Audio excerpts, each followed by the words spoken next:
காரணமா வைத்து அரசாங்கம் உங்களுக்கு வேலை கொடுக்க மாட்டாங்களே. அந்த பசங்க சொல்றது எங்களுக்கு வேலை கொடுக்காட்டியும் பரவாயில்லைங்க.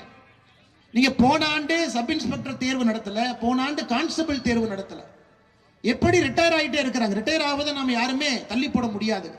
அப்படி இருக்கும் பொழுது ஆள் பற்றாக்குறை ஒரு காவல் நிலையத்திலும் இருக்கு. ஒரு காவல் நிலையத்தில் ஆள் பற்றாக்குறை.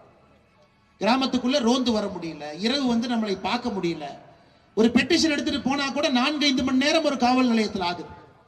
பாதி நேரம் பந்தோபஸ்து, ஆர்ப்பாட்டம், முதலமைச்சர் வர்றாங்க, கோயம்புத்தூருக்கு போங்க, ஈரோட்டுக்கு போங்க, திருப்பூருக்கு போங்க, பாதி நேரம் இந்த வேலை தான். அப்ப என்ன ஆகுதுங்க?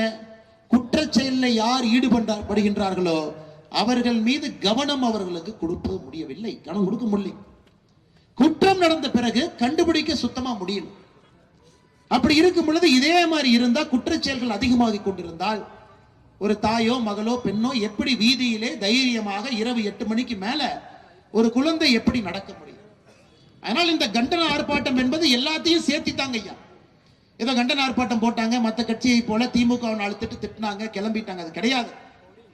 காவல்துறையை தயவு செய்து அவர்களுக்கு அதிகாரம் கொடுங்க, ரெக்ரூட்மெண்ட் நடத்துங்க, சப் இன்ஸ்பெக்டர் கான்ஸ்டபிள புதுசா எடுங்க.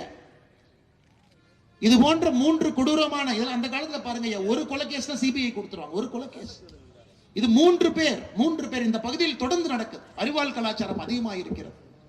அப்படி இருந்தும் கூட சிபிஐக்கு ஏன் கொடுக்கவில்லை என்பது எங்களுடைய கேள்வி. இது முதலமைச்சருக்கு நான் எழுதிய கடிதம். டிசம்பர் 6ஆம் தேதி நான் எழுதிய கடிதம் இது. இந்த கடிதத்தில் எங்கேயுமே பாத்தீங்கன்னா அரசியல் கிடையாதுங்க ஐயா. முதலமைச்சர் அவர்களே, தமிழகத்தில் நீங்க ஆட்சிக்கு வந்த பிறகு உங்கள் முதல் ஆண்டுல பெண்களுக்கு, குழந்தைகளுக்கு எதிரான குற்றம் 8.65% அதிகமா இருக்கு, அதனால எழுதவே இல்லைங்க. அதெல்லாம் சொன்ன அரசியல் என்றாங்க.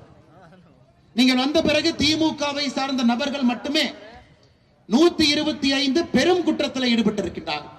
அதை பட்டியல் போட்டு அன்னைக்கு ஆளுநர் ஐயாவை பார்த்து பாரதிய ஜனதா கட்சி கொடுத்துட்டு வந்திருக்கோம். 125 பெரும் குற்றம். பெரும் குற்றம்னா ரேப்பு, மர்டர், அந்த மாதிரிங்க ஐயா. அதையும் நான் அதுல சொல்லிங்க ஐயா.